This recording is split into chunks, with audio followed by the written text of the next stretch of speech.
Guys ഈ പാലുകൂടി കഴിഞ്ഞിട്ട് അമ്മാവനും ഒരു ഡാൻസ് ആണ് കേട്ടോ. കട്ട് ടേക്ക് 2 പോൺ ടേക്ക് 2 എന്റെ കൂടെ കളിക്കുന്ന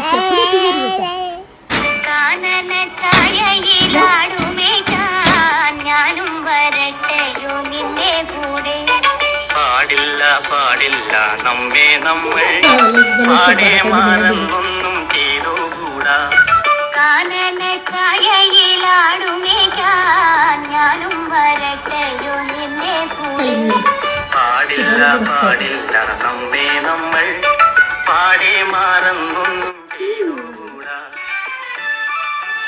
ഇപ്പൊ ഇവനെ കൊണ്ടുപോകണില്ലേ? ഇവൻ ഡാൻസ് കളിക്കണ്ടേ? ഇവനിപ്പോ കൊണ്ട് ഇവൻ കരയും.